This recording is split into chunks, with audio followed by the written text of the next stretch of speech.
Asante, umetutoa majumbani, umetuepusha na umetupa kibali kuwemo nyumbani mwako kuja kukuabudu. Roho Mtakatifu wa Bwana, tunakukaribisha sasa hivi. Tuko tayari kupokea. Nena na roho zetu Bwana, tufunulie makuu unataka tuyajue. Ninaomba Mungu wa mbingu na nchi, yoyote ambaye ameingia kwenye anga hii katika ibada hii, kama kuna lolote nyumbani kwake ambalo linaleta vita, ninaitengua katika ulimwengu wa roho katika jina la Yesu.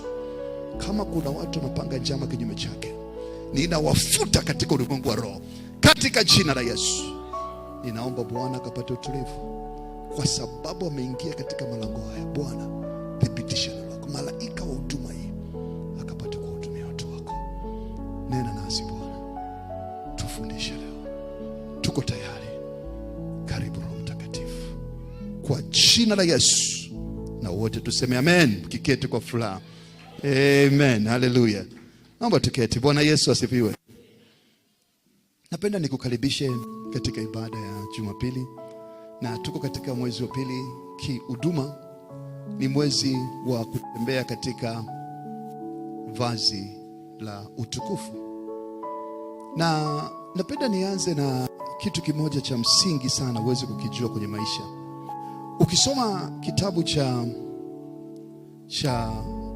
Mwanzo ile sura ya 37, tunajifunza kitu ambacho natamani kiwe ndio sehemu ya kwanza ya kuweza kujifunza siku ya leo, ili kuweza kujua. Mwanzo 37 mstari wa 3, Biblia inatuambia kwamba Yakobo alipata mtoto wa uzeeni ambao unajua watoto wa uzeeni wanasumbua sana. Haleluya. Huyo mtoto wa uzeeni alikuwa anaitwa Yusufu. Sasa kitu cha ajabu, moyo wa Yakobo, mara nyingi baba anampenda mtoto wake wa kwanza, hasa akiwa wa kiume, kwa kimila za jamii nyingi. Ingawa siku hizi mambo yamebadilika, anaweza kuwa wa kiume akawa ndio madudu, kwa sababu watu wameona mengi. Anapata mke, anafukuza mpaka wazazi. Lakini katika hali ya kawaida inategemewa kwamba mzazi atampenda mtoto wake mkubwa, awe wa kike au wa kiume. Lakini cha ajabu, Biblia katika kitabu cha Mwanzo 37 mstari wa 3 inaonekana Yakobo alimpenda mtoto wa mwisho, ambaye ndio alikuwa mtoto wa uzeeni, ambaye alikuwa anaitwa Yusufu. Unajua, watu wakisikia historia ya Yusufu wanashangaa, wanaona kama vile ni muujiza. Kumbe Yusufu alibarikiwa na baba yake. Ndio maana katika kanisa hili nilikwambia, yani piga ua. Kama ukizila au ukigombana na wazazi wako, nenda kapige magoti, mwambie baba nisamee, mama nisamee. Usigombane na mama yako. Wazazi wako Mungu amewapa, watu pekee ambao wanaweza kukubariki au kukulaani dunia hii ni wazazi wako. Haiwezekani ukagombana na wazazi wako ukafanikiwa katika dunia hii. Utapoteza muda, hata uende kanisa la mbinguni. Forget about it. Utasikia kwenye redio. Kwa kama kuna watu unapaswa upatane nao, ni mzazi wako. Whether amdumana, wengine wanaenda mpaka makaburini. Mungu, ifanyike agano. Na tubu kwa mzee huyo, nilimuudhi wakati mjana wangu, nilimfanyia mambo mabaya. Kwa sababu Mungu ametoa ahadi ya maisha mazuri na marefu kupitia wazazi. Na ndio maana ukiwa na mtoto toka tumboni unaanza kumbariki. Mungu akulinde. Kwa Yakobo akambariki Yusufu toka mdogo, akamshonea kanzu ndefu. Sasa Biblia hii tafsiri kwa kumfanyia kanzu ndefu, lakini katika tafsiri kweli inasema alimtengenezea kanzu ndefu yenye rangi nyingi. Bwana Yesu asifiwe. A coat of many colors. Maana yake nini? Alimtengenezea kanzu ya vazi, na yale mavazi ndani yake kulikuwa na mavazi ya rangi tofauti. Kwa tuko katika somo la mavazi, na leo tunaongea kuhusu vazi la utukufu, lakini nitaenda kuangalia rangi moja katika vazi la Yusufu ambayo ilikuwa kubwa. Ukiangalia nguo niliyovaa leo nina rangi mbalimbali, lakini rangi kuna ni mbili. Moja ni rangi kama ya dhambarau, nyingine ni rangi kama nyeupe. Lakini leo naongelea rangi ya dhambarau. ni rangi ya kibali. Kwa leo tutaongea kuhusu vazi la kibali. Vazi la kibali. Mpendwa katika Bwana, nikiita watu wawili hapa kwa macho ya kawaida tu, nikimwangalia wa kwanza, wa pili, najua huyu ana kibali, huyu ana kibali. Na wewe mwenyewe unajijua. Kwa sababu mtu ambaye hana kibali, kwanza anakuwa mwoga. Mbili, hana ujasiri hata kama ameokoka. Ni mtu ambaye ni mjinga tu kwa sababu hana ujasiri wote. Lakini mtu mwenye kibali anajielewa, hana mashaka, kwa sababu umekamilishwa katika pendo. Sasa twende taratibu. Kwa somo la leo tunaangalia kuhusu kibali. Sasa nataka nikufundishe unawezaje kama unajijua una kibali. Maisha yamekuwa, ngoja nikwambie, unaweza kupata ajali watu 20 akapona mmoja mwenye kibali. Mnaweza kufukuzwa watu 10 akapona mmoja mwenye kibali. Mnaweza kuingizwa jela wote. Labda nikwambie, nakumbuka 2020 ngapi? 2020 tumeingizwa jela wote, lakini Mungu akanipa kibali nikatolewa. Nataka nikwambie tu kibali, usije ukafanya mchezo na mtu mwenye kibali, kwa sababu ukiamua jambo. Juzi tulikuwa nataka kujenga kitu hapo kwa ajili ya watoto, tumehangaika. Baadaye tukawa na wachungaji, tukasema sasa inabidi tufungue hapa, tunakaa eneo hapa, tuanze hapo. Kwa tunamaliza, tumeshaanza. Wiki ijayo kutakuwa na TV pale, kutakuwa na vitu vya watoto. Swala linakuja, unapata wapi hela? Ukishakuwa na kibali ukamwambia baba, unashangaa watu wanakuletea hela. Lakini ukiwa una kibali, utapanga mipango mwaka huu hata ya kujenga nyumba, hata tofali moja upate. Kwa kama kuna kitu unakihitaji kwenye maisha tunaishi dunia hii, ni roho ya kibali. Mpendwa katika Bwana, ukiwa na roho ya kimavi, Waswahili kule Dar es Salaam na Pwani wanaitwa roho ya kimavi. Na ndio maana wakiwa wanafanya biashara maduka matatu, wanapomwona mmoja wao anafanikiwa sana, wanaenda kwa mganga. Mganga anachokifanya ni kutafuta roho ya kimavi, anampiga yule, alafu kile kibali kinanyang'anywa, kinawekwa kwako, kwa yule mwingine ambaye anataka. Kwa sababu ukishakuwa na roho ya kimavi, watu wakikuona wanakuona unanuka. Ujaanza hata kuongea, na usije ukaomba ukapata roho ya kimavi kwa mke wako au kwa mume wako nyumbani. Ni hatari. Waweza kuwa unamsalimia, yeye akaona umemtukana. Waweza kuwa unaanza kuongea tu, hata neno jamaliza umeshapigwa shoti. Muombe Mungu akupe neema. Kwa kama kuna kitu unakihitaji kwenye maisha haya, ni roho ya nini? Kibali. Kama unafanya kazi ofisini, ukikosa kibali, naomba nikwambie maisha ni magumu. Mama moja Iringa alinipigia simu, mchungaji, ofisini kumekuwa moto. Bosi akifika asubuhi, kwanza akiniangalia ananifyonya. Bwana Yesu asifiwe. Alafu anaenda kukaa ofisini. Alafu toka asubuhi mpaka jioni anamwona kama amuone, anampita tu. Naye anapita, na anafanya kazi mzuri, sio kama ana uwezo mkubwa, lakini amekosa kibali. Roho ya kibali. Ukiwa unafanya biashara, wateja watakunywa supu hiyo hiyo uliopika wewe, na akanywa mwingine ambaye hana kibali, watamtukana matusi, wakamwambia supu ya jeiva hii. Lakini ukiwa na kibali, unaweza kupika hata wali mkavu, wanasema aisee, wali wa leo mzuri sana. Bwana Yesu asifiwe. Kwa sababu una nini? Kibali. Kibali ni manukato mazuri. Ukitaka kunielewa vizuri, kana mtu ambaye ananuka kikwapa, alafu kana mtu ambaye ananukia perfume. Sio perfume za perfume. Unaelewa perfume? Kama hujui, shauri yako, katafuta. Sio ya shilingi, perfume zinaanzia 300. Unasikia perfume ya shilingi 5000. Siku moja Mungu atakupa neema na utapata katika jina la Yesu. Haleluya. Kwa kuna tofauti. Mtu ukiona ananuka mdomo, akianza kuongea tu, utabidi umsikilize tu kwa kumvumilia.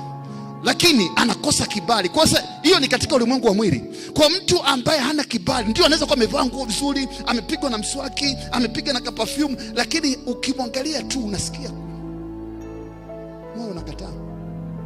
Na watu wako aina hiyo wengi, amekosa kitu kinaitwa nini? Kibali. Tulikuwa na mzee pale, tumehangaika, tumesema hospitali. Tulikuwa na kijana hapa, nampeleka mara kwa mara. Siku ya pili tu ndugu wamegoma wote. Nikamwambia, Joseph, sisi tuna kibali. Bwana Yesu asifiwe. Mtu mwenye kibali hata ukimpeleka chooni itapigwa AC. Bwana Yesu asifiwe. Mtu mwenye kibali hata ukimpeleka shambani mazao yataota, mvua itanyesha siku. Kwa sababu ana nini? Na usije ukaomba Mungu ukae na mtu ambaye ana kibali ndani ya nyumba yako.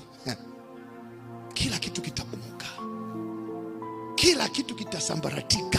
Hata kama ulikuwa unaanza biashara, usije ukaajiri mtu ambaye hana kibali, atakuharibia tu. Mtu ambaye hana kibali ni mtu ambaye ni wahovyo. Kwa mzee, wamekwenda hospitali, nikamwambia ongea na manesi. Wakaambia mzee tutamhudumia. Bwana Yesu asifiwe. Wakaniambia tunamtoa hospitali ya rufaa, tunampeleka hospitali ya nani, ya Benjamin Mkapa. Nikamwambia sasa tunafanyaje Joseph? Nikasema huyu alitupa kibali hapa, kule atatupa kibali zaidi. Bwana Yesu asifiwe.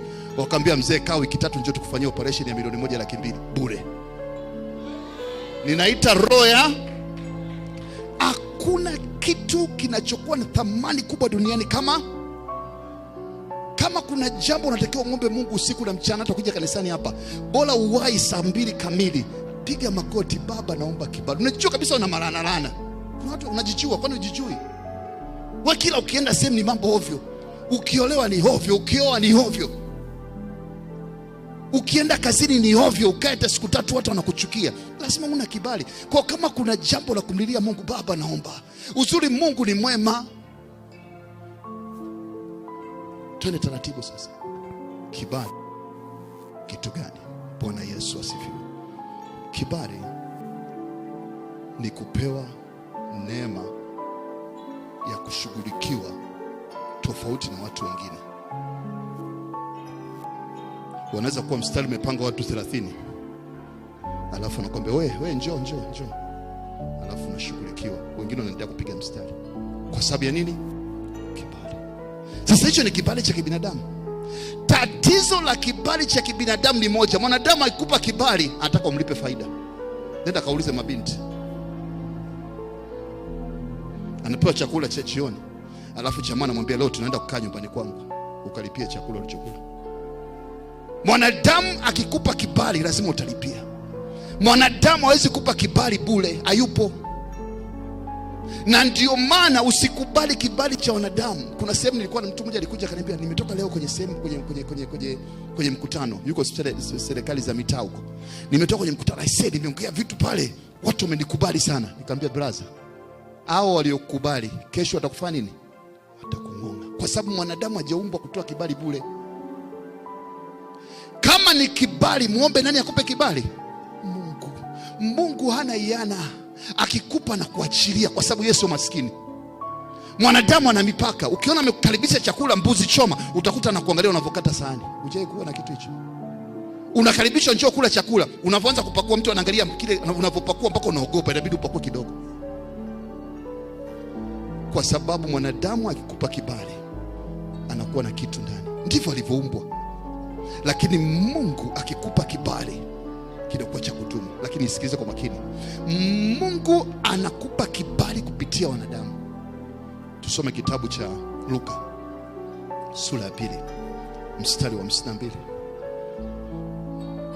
Luka sura ya 2 mstari wa 52. Maandiko yanasema, na Yesu akazidi kuendelea katika hekima na kimo, akimpendeza Mungu na wanadamu. Alipata kibali kwa Mungu na wanadamu. Kibali ni kumpendeza mtu. Mtu anatamani uwe naye tu karibu, anatamani tu ongee, anatamani tu akusikilize, kwa sababu umepata kibali. Kwa lazima upate kibali kwa watu wangapi? Kwa Mungu na wanadamu. Kwa sababu Mungu hashuki kutoka mbinguni. Mungu anatumia watu unaoishi nao. Sasa tutaangalia unawezaje kupata kibali. Lakini kumbuka, kibali ni ahadi yako. Sema kibali ni ahadi yangu. Sema mimi sio wa laana, mimi ni wa kibali. Roho yote kimavi ndani yangu, toka kwa jina la Yesu. Ninakataa kuwa mtu wa kukataliwa.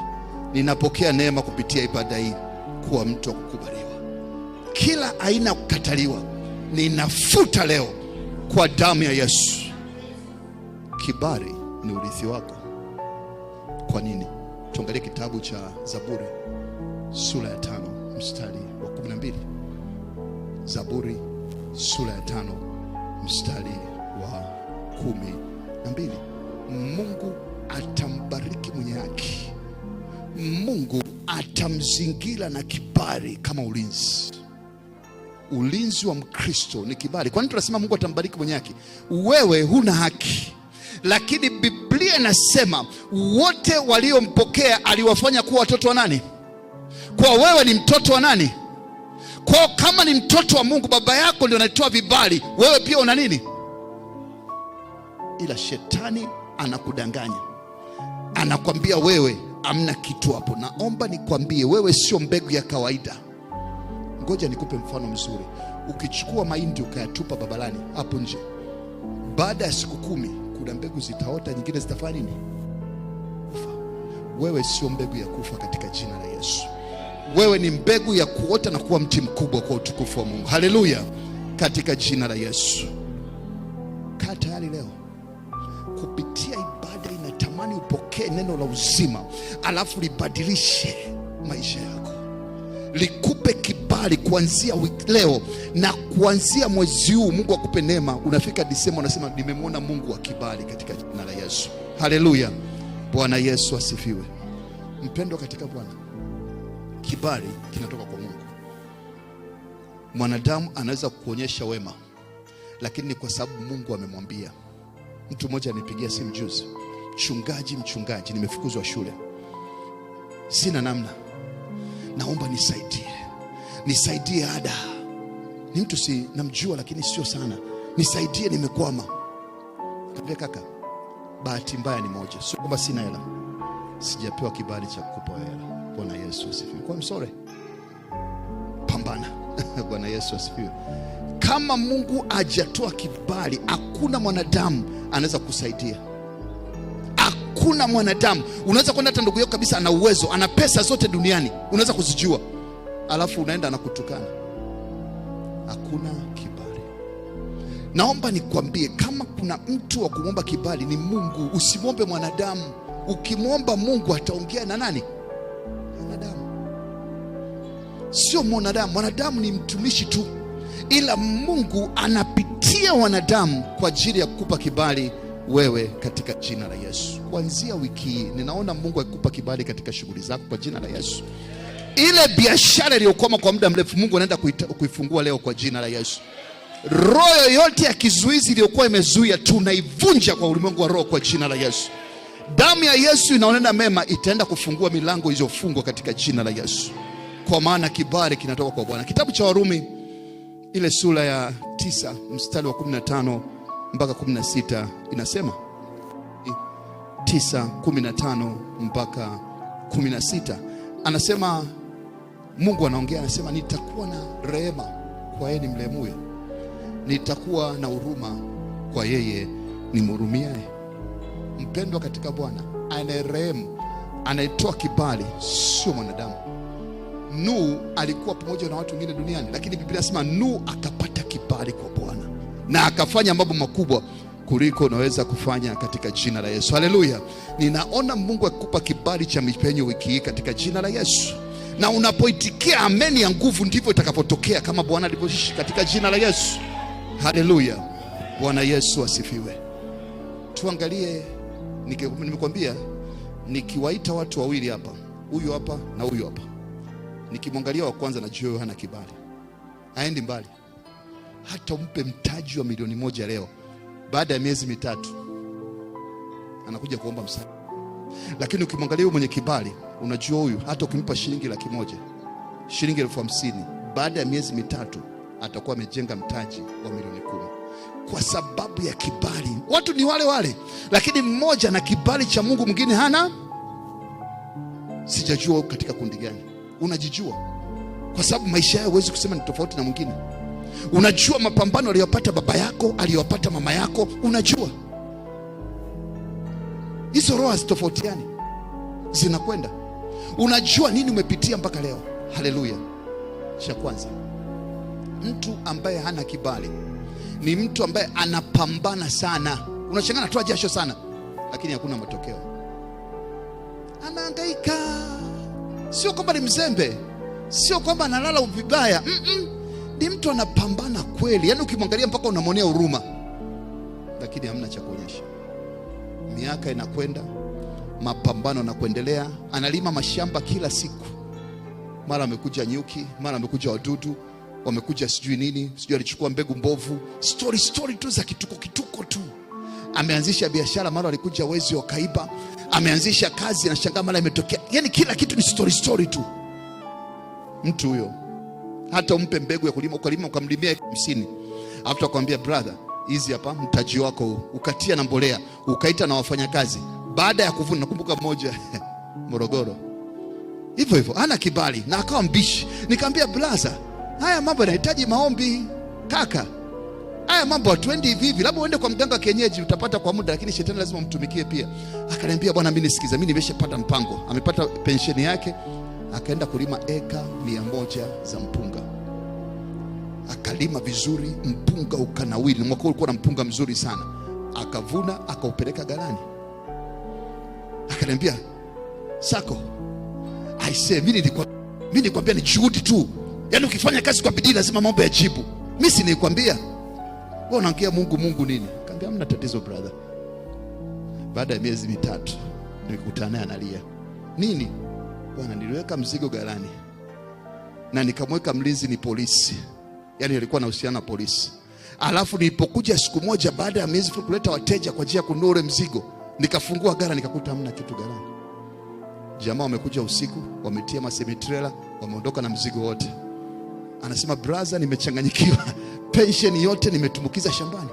Zaidi ya magunia 200 yameingia ndani ya nyumba na jamaa wameyaponda yote. Nikamwambia umekosa nini? Kibali.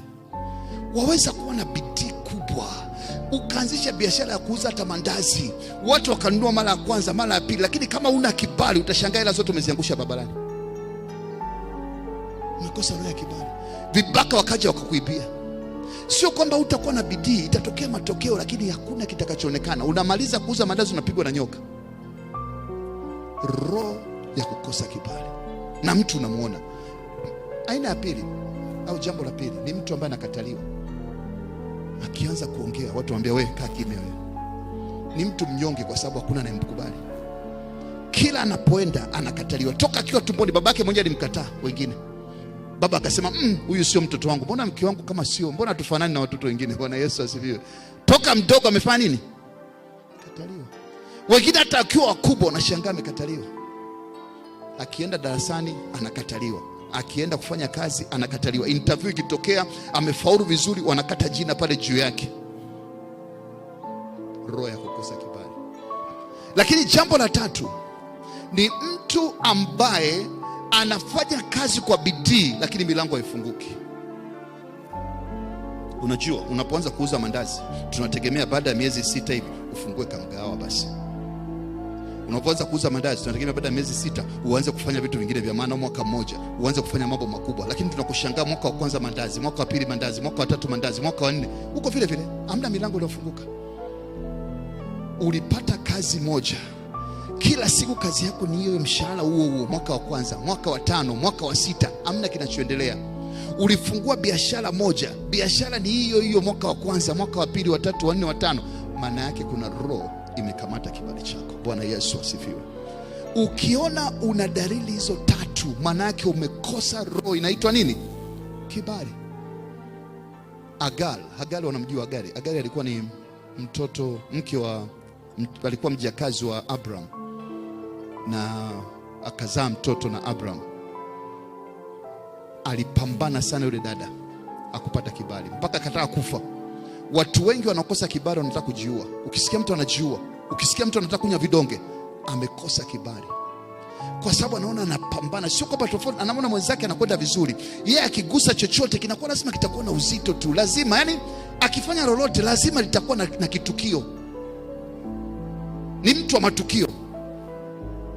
Inaitwa roho ya kukosa kibali. Leo katika jina la Yesu naona kila roho ya kukosa kibali maishani mwako kifutika kwa jina la Yesu. Unaposema ameni asubuhi ya leo, nguvu ya Mungu inashuka na kuondoa roho ya kimavi kwa jina la Yesu. Utakaloenda kufanya kuanzia leo litafanikiwa katika jina la Yesu. Milango ambayo imefungwa Mungu anaenda kuifungua katika jina la Yesu.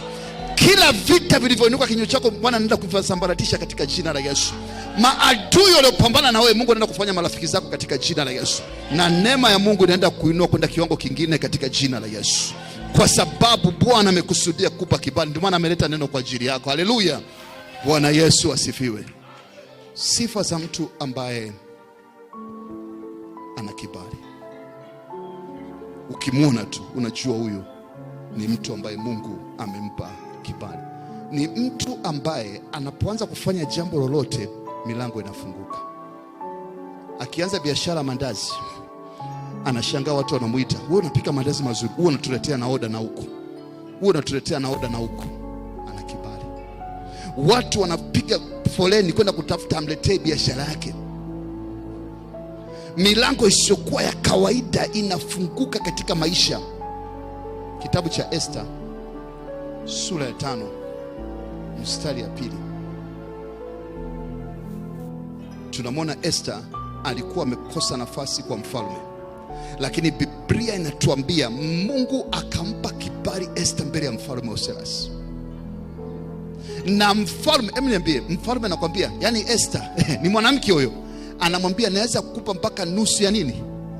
Ya ufalme.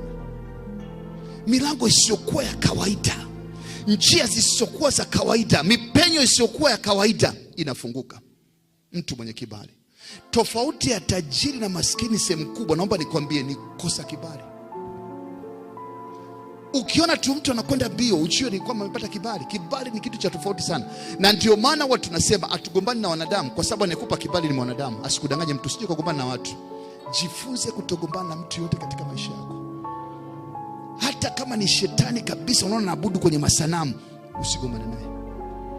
Mungu anaweza kutumia masanamu kufanya nini? Kubariki. Mungu anaweza kutumia mganga wa kienyeji akakubariki.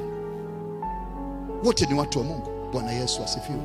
Kwa katika maisha yako kuwa mtu ambaye una amani na watu wote. Kama kuna sababu, basi iwe kwa ajili ya Mungu. Ndio maana tunasema Baba, naamuru wale ambao wananitakia mabaya kufa, hatuwaui wale watu, tunaua ile roho inayofanya kazi ndani yao. Hatugombani na mtu, hatuna ugomvi na mwanadamu yoyote. Usipambane na mtu yoyote bila sababu, kwa sababu ndio huyo ambaye atakusaidia siku moja. Kwa sababu Mungu njia zake sio za wanadamu. Namna Mungu anavyofanya kazi sio kama mwanadamu. Tafuta amani na watu wote, na huo utakatifu ambao pasipo huo hakuna atakayemwona nani? Mungu. Bwana Yesu asifiwe. Lakini la pili, mtu ambaye ana kibali, maadui zake Mungu anawabadilisha kuwa ndio washikaji zake. Maana yake nini? Ukiwa na kibali kwenye jambo lolote, watu ambao unataka kupambana nao, Mungu anabadilisha mioyo yao, wanageuka kukusaidia tena wao. Ukisoma katika kitabu cha Mwanzo sura ya 39 mstari ule wa 4, tunamwona Yusufu akiwa mbele ya Potifa ambaye alikuwa adui yake, lakini Mungu kampa kibali Yusufu kwa Potifa, mtu ambaye alitakiwa mkandamize, alitakiwa muumize. Mungu akampa kibali. Potifa akamwambia, sikiliza bwana, akaunti yangu ya benki hii hapa, familia yangu hii hapa, pesa zangu zote ziko hapa, wewe ndio utakuwa una manage pesa zote. Potifa akawa ndio mtumishi wa Yusufu, kwa sababu alimpa uwezo wote. Ndio maana mke wake akawa anamtamani Yusufu, kwa sababu anajua akimpata Yusufu atakula mali za bwana wake. Sio tu alimtamani kwa namna ya kimwili, kuna mambo mengi Yusufu alikuwa amepata kibali cha kushika mali zote za Potifa. Kwa wivu kamwingia, akatamani akimpata Yusufu amemaliza, atakuwa na wanaume wawili wote amewakontrol. Mungu alibadilisha Potifa kuwa rafiki wa Daudi. Kwa nimekuambia mtu mwenye baraka, la kwanza, milango ya baraka isiyokuwa ya kawaida inafunguka kwake. Mambo ambayo mwanadamu mwingine anachukua miaka 30 kuyafanya, yeye anafanya kwa muda mfupi. Haleluya. La pili, Mungu anabadilisha maadui zake kuwa rafiki. La tatu, Mungu anamletea baraka za haraka. Kitabu cha Mambo ya Nyakati wa Kwanza sura ya 4 mstari wa 9 na wa 10, tunamwona mtu mmoja anaitwa Jabez. Labda tusome utanielewa. Mambo ya Nyakati wa Kwanza sura ya 9 na 10, nasema, naye Yabezi alikuwa mwenye heshima kuliko ndugu zake. Mama yake akamwita jina lake Yabezi, akasema ni kwa sababu nalimzaa kwa huzuni. Kwa mtu alizaliwa anaitwa jina gani? Huzuni. Wewe unaitwa jina gani? Bwana Yesu asifiwe. Unajua jina lako, unajua maana ya jina lako. Hili nilipewa jina la babu. Unamjua babu yako wewe? Hili nilipewa kwa ajili ya mtu fulani. Tafuta maana ya jina lako. Ndio maana wengine tunakataa majina wakati mwingine na jina la ovyo. Kwa Yabezi akaitwa jina lake huzuni. Sikiza alipofuata baada ya mstari wa chini. Mstari wa 10. Anasema huyo Yabezi akamlingana Mungu wa Israeli. Akamlingana nani? Mungu wa Israeli. Kumlingana maana yake leo asubuhi ulipokuja hapa, natamani leo usiondoke, mwambie Mungu, nimegundua mimi na kimavi, nahitaji kupitia ibada nisitoke hivi nilipokuja. Bwana, naomba nisaidie. Anasema akamlingana Mungu wa Israeli. Anasema angalau ungenibariki. Baraka maana yake anakuondolea kimavi. Anasema na kuongeza uzi yangu, na mkononi mwako na uzuni na mkono wako ungekuwa pamoja nami, nawe ungenilinda kusiwe na huzuni kwangu. Biblia inasema naye Mungu akamjalia aliomba. Naona Mungu akikujalia unaomba leo katika jina la Yesu. Chochote ambacho moyo wako unakihitaji, Mungu anaenda kuachilia katika maisha yako katika jina la. Ile neema iliyokuwa ndani ya Yabezi inaenda kutokea katika jina la Yesu. Roho yoyote ya kimavi ndani yako leo tunaifuta kwa damu ya Yesu, na Mungu anaenda kukupa kibali. Wote hapa tutakuwa na kibali katika jina la Yesu. Mungu ni tajiri na ana uwezo wa kukupa tajiri katika jina la Yesu. Haleluya. Mungu atabariki maisha yako, atabariki kazi yako, na kila unachokifanya kinaenda kufanikiwa kuanzia sasa katika jina la Yesu. Sema mimi ni mbegu iliyo hai. Popote napoenda ninafanikiwa. Chochote nachofanya ninafanikiwa. Inua mikono yako, sema Baba, katika jina la Yesu, hii mikono Bwana, ninaomba neema, naomba kibali. Baba, isafishe kuanzia leo kimavi chochote katika mikono hii, futika kwa damu ya Yesu. Naomba neema Bwana, kila nalofanya likafanikiwe kuanzia leo katika jina la Yesu. Amen. Mtu mwangalie kidogo, mtu anaitwa Yusufu, kuhusiana na roho ya kibali. Na tutakuwa tunapitia kidogo kitabu cha Mwanzo, ile sura ya 37, kuanzia sura ya 37. Kibali kinaanzia kubarikiwa na wazazi wako. Nisikize kwa makini. Mwanzo 37 mstari wa 3. Kibali kinaanzia na kubarikiwa na wazazi wako. Sasa mimi sina wazazi, inakuaje? Una wazazi wa kiroho. Una wazazi ambao Mungu hata kama waliochukua, Mungu wako ndio baba yako, maana ni baba wa yatima. Usiogope. Sasa inakuwa kama yuko mmoja, nenda kakae naye vizuri. Mtafutie hata zawadi. Mwambie mama, sikiliza, hii na mkate nimekuja leo. Nangu mwanangu karibu, naomba nibariki. Yusufu alibarikiwa kwanza na baba yake. Asikudanganye mtu. Kama una laana ya baba au mama, hata upambane vipi dunia hii, sahau. Hatuwezi kuondolea kibali. Yaani ukikosa kibali kwa wazazi wako, hakuna maombi. Na hata nikisema na kuanzia leo utapata baraka, sahau. Kaa vizuri na wazazi. Kama uligombana naye, muombe samaha. Lakini nisikilize, kama umeomba msamaha na bado akaendelea kushikilia, basi tunaye baba mwingine. Bwana Yesu asifiwe. Lakini usiende kuomba msamaha kama ulimkosea. Nisamehe tu. Huo ni uuni. Amua kunyenyekea. Patana vizuri na wazazi wako. Hiyo ni hatua ya kwanza ya msingi sana.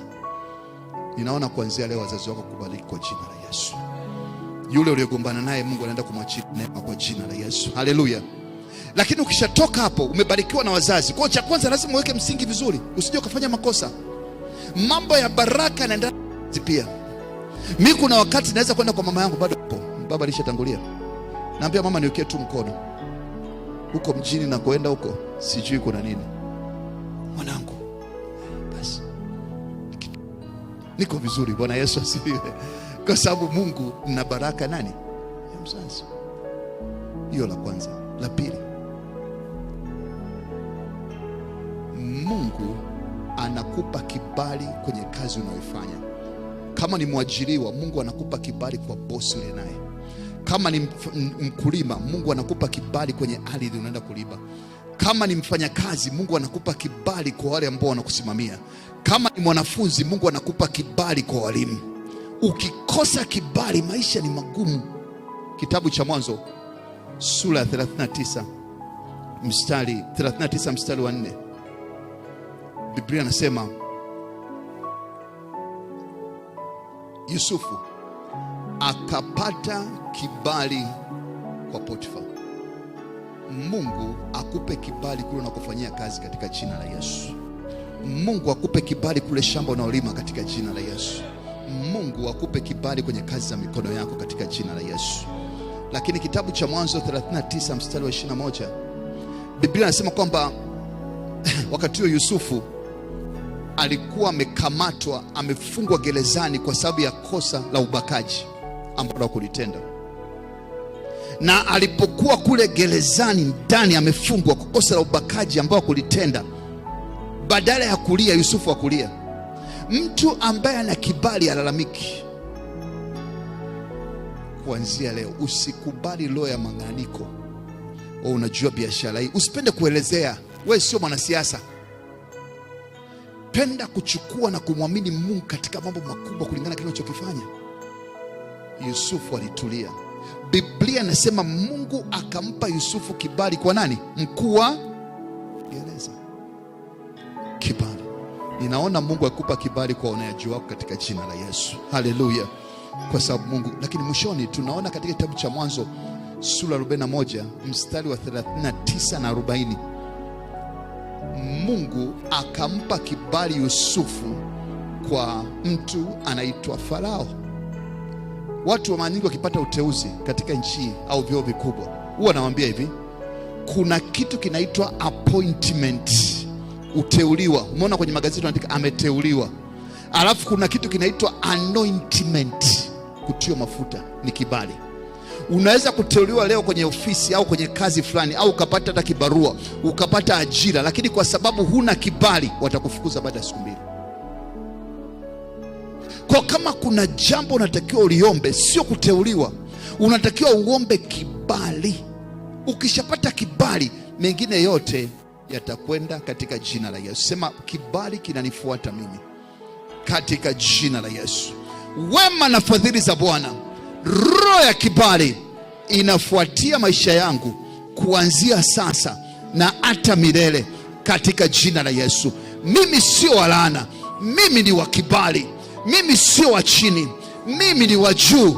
Mimi sio wa nyuma, mimi ni wa mbele katika jina la Yesu. Ninatabiri juu ya maisha yangu kwamba huyu Sako unayemwona leo sio mtu wa kawaida. Atakuwa tajiri sana, atakuwa na mafanikio makubwa. Taja jina lako. Sema, huyu Sako unayemwona leo, taja jina lako. Ninamwona akiinuka juu, akifanikiwa sana.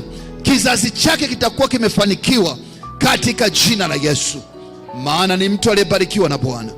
Sema, neema ya kubarikiwa na Bwana ingia kwenye maisha yangu sasa na hata milele katika jina la Yesu. Haleluya. Mtu mwingine ambaye tunammalizia kuhusu kibali ni mtu ambaye tumemsoma kitabu cha Mwanzo cha Nyakati wa kwanza sura ya 4 mstari wa 9 na wa 10. Ni mtu anaitwa Yabesi. Ni mtu anaitwa Yabesi ambaye tumesoma kwa umakini kwamba alikuwa jina lake maana yake maumivu, jina lake maana yake mateso. Najua wazazi wanawapa watoto majina kwa sababu wanachopitia. Sema, kuanzia leo katika jina la Yesu, jina langu naitwa kibali. Ninafuta maana yoyote ya jina langu katika ulimwengu wa roho. Kuanzia leo kwa damu ya Yesu ninatamka jina la Sako. Taja jina lako. Jina la Sako linaitwa kibali. Kibali kazini, kibali shambani, kibali mjini, kibali katika shughuli zozote katika jina la Yesu. Na ndivyo itakavyokuwa. Haleluya. Bwana Yesu asifiwe. Unawezaje kuvutia kibali? Nimekwambia kibali kinatoka kwa nani? Kibali kinatoka kwa nani? Kwa Mungu. Sasa kwa nini huyu hapa ana kibali, huyu ana kibali? Angalia tabia. Kuna tabia 4 ambazo zinamfanya mtu awe na kibali. Usipokuwa nazo, naomba nikwambie, hata nikuombee, nikakutemea na mate mdomoni, nikakutia na mafuta, napoteza muda. Tabia 4 za mtu ambaye ana kibali. Kwa lazima kama una, baada ya maombiana nimekutamkia na umetamka mwenyewe utabiri juu ya maisha yako, chukua hatua kubadilika tabia yako, uwe na tabia hizo. Kitabu cha Luka sura ya 1 mstari wa 30, tunakutana na mtu ambaye alibarikiwa kuliko wanawake wote duniani, mtu ambaye amekuwa ni historia kokote alikotajwa Yesu naye yupo. Anaitwa bikira, alikuwa basi hivi sio bikira tena, anaitwa Mariam. Alikuwa mwanadamu wa kawaida. Kulikuwa na mabinti wengi wakati huo, lakini Mungu akampa kibali Mariam kuliko wanawake wengine wote. Kwa nini? Kwa sababu ya tabia. Tabia ambayo Biblia inasema ni tabia ya unyenyekevu. Tabia ya unyenyekevu. Mtu ambaye ni mjeuri, mtu ambaye anataka kupambana na watu, Mungu atampiga. Hata ni kuombee kibali kwa namna gani, unapoteza muda. Tabia ya kwanza ni nini? Unyenyekevu. Lazima umwambie Mungu, niumbie roho ya unyenyekevu. Ngoja nikwambie, mbegu ya mahindi hata ukiipanda kwenye udongo, kinachofanya mbegu iweze kuota ni mchanga, ni udongo uliopo pale. Ukiwa umechukua mbegu ya mahindi ukapanda kwenye kichanga, itaweza kuota ndio, lakini baada ya siku 3 lazima itakauka kwa sababu imekosa virutubisho. Kinachofanya mbegu ya mahindi iweze kuota ni udongo wenye rutuba ambao unainua mahindi. Maana yangu ni nini? Mungu anaweza kutumeomba kanisani roho ya kibali, lakini wewe ni mjeuri na unajijua ni mjeuri. Mdomo wako ukiufungua unakuwa kama fiatuka, utazani risasi, unaua chochote kinachokuja mbele yako. Naomba nikwambie, hiyo mbegu tuliyopanda leo asubuhi itakuwa ndio dakika 2 itaondoka. Amua kuwa na moyo unyenyekevu. Hakuna mtu ambaye kufanikiwa. Ngoja nikwambie, ukipambana na watu, ukagombana na watu, ukawa mtu ambaye unafiatuka mdomo wako, sawa, unapata hela, unapata chakula, unapata ugali. Kwani usibadilike tu? Kwani ukiwa mtu ambaye ni mnyenyekevu unakosa nini? Badilisha mtizamo na mwelekeo mzima maisha yako, amua kuwa mtu ambaye ni mnyenyekevu. Na ndio Mungu anaangalia wanyenyekevu, awape heri katika uso wa dunia. Bwana Yesu alikuwa mnyenyekevu hata mauti. Bila unyenyekevu hakuna Ukristo. Bila unyenyekevu hakuna mtu anaweza kupata kibali cha Mungu kwa namna yote. Kama ukilisikia wakati mwingine naongea kwenye magoti, Baba, hii roho ya kiburi naomba ishushe ndani yangu. Niumbie moyo wa unyenyekevu. Niumbie moyo wa unyenyekevu katika jina la Yesu. Kwa sababu ujeuri haujawahi kumuinua mtu. Mjeuri ni mtu ambaye kama anainuka anaenda kutana ukuta mbele. Hata kama atainuka, hamna kitu. Atashangaa amechanganyikiwa tu. Kuna mmoja alikuwa na mume wake anakaa, mama mjeuri, kiburi kingi. Mwanaume alikuwa mtu mpole sana, jamaa mmoja poa sana. Bwana Yesu asifiwe. Kama mjinga. Siku moja yule mwanamke akawa amepata bwana mmoja huko sijui wapi. Kwa akamjia mume wake akamwambia, bwana, mimi nishakwambia wewe ni fala tu, naondoka zangu mimi. Bwana Yesu asifiwe. Kwa akachukua mabegi yake, jamaa akampangia na nguo, kaondoka, kaenda kukaa kwa yule mwanamume. Siku anaingia, jioni yake anakuja tena mwanamke mwingine, asubuhi yake anakuja tena mwanamke mwingine. Wakawa ngapi? 3. Hawa ni kina nani? Asa, usinisumbue, enda kupiga makofi. Lakini alipokuwa anakwenda naye, alijifanya kama mtu mpole, akakutana na mashine yenyewe sasa ya kiburi. Baada ya wiki moja vikaanza vita ndani ya nyumba. Kule nyumbani kwa mume wake anashindwa kurudi, akaenda nyumbani kwao. Alipofika nyumbani kwao, wazazi wake akamwambia, bwana, tumesikia na sisi hatukupokei, rudi kwa mume wako. Anarudi vipi? Alipompigia mume wake simu, jamaa alimwambia, nimefuta picha yako na maisha yako juu ya maisha yangu. Anavyoishi leo anajiuza, sikwambii wapi. Anadanga, mnaita kudanga kufanya nini? Sijui. Kisa ni nini? kiburi. Mwenye kiburi siku zote Mungu atamtengenezea mtego tu. Huwezi kuwa na kibali ukiwa na kiburi. Ukiwa mtu mjeuri, mtu ambaye una unyenyekevu, naomba nikwambie, sahau kuhusu kubarikiwa na Mungu. Hata kama utabarikiwa kidogo, utaenda tu hatua mbili, utarudi pale pale. Kama kuna jambo unatakiwa Mungu akusaidie, Baba nipe roho ya unyenyekevu, nisaidie. Hata kama utanibariki kwa kiasi gani, hata kama utaninua kiasi gani, hata kama utanipa vipawa vyote, hata kama biashara yangu itakwenda vipi, naomba nipe moyo wa unyenyekevu. Jambo la pili, uaminifu. Uaminifu. Kitabu cha Daniel sura ya 1 mstari wa 9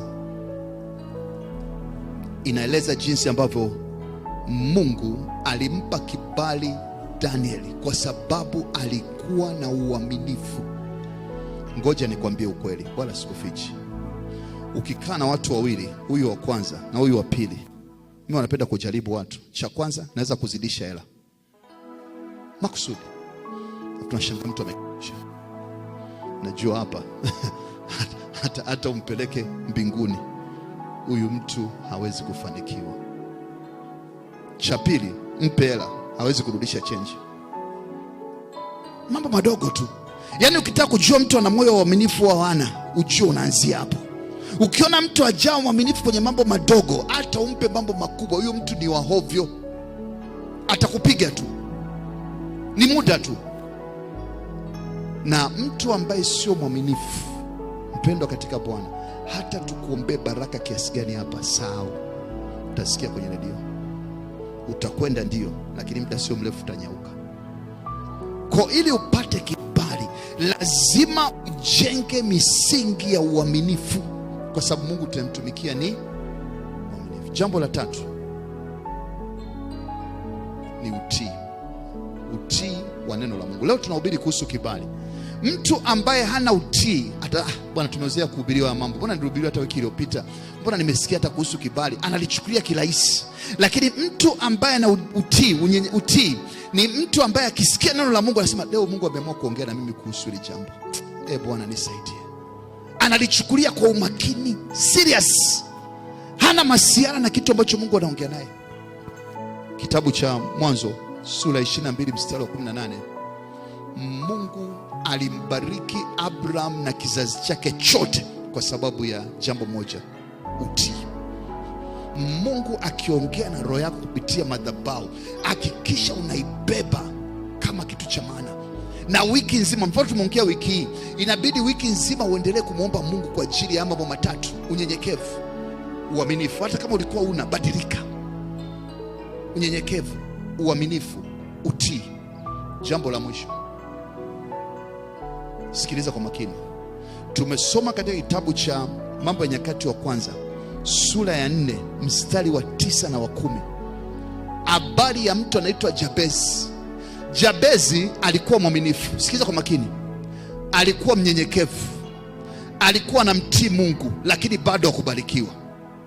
Kwa kuna mtu huko hapa kanisani leo, yawezekana ni mnyenyekevu kweli, yani una tatizo kuhusu hilo. Wewe ni mtu ambaye ni mwaminifu sana, wala huna tatizo kuhusu hilo. Wewe ni mtu ambaye unautii kanisani, ndio maana unakuja, unaandika mpaka notes, Mungu akubariki, unasikiliza kwa makini, lakini bado hujabarikiwa. Inabidi uende kwenye kitu alichokifanya Jabezi. Nenda mstari wa 10. Anasema Jabezi akamlingana Bwana Mungu wa Israeli. Akasema, Bwana, naomba unibariki. Akasema, haitoshi kubariki, nibariki kweli kweli. Bwana Yesu asifiwe. Asubuhi ya leo natamani kupitia ibada hii umwambie Bwana, nibariki kweli kweli katika jina la Yesu. Nibariki katika kila jambo kwa jina la Yesu. Ninaomba neema ya kubarikiwa kuanzia leo katika jina la Yesu. Tunapoenda kuinuka, naomba tusimame. Naomba ukamwombe Mungu. Chukua dakika chache pale ulipo.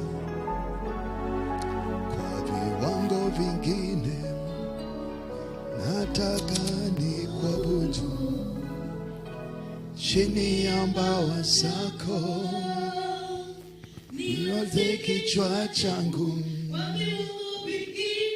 Kwa viwango vingine nataka nikuabudu, chini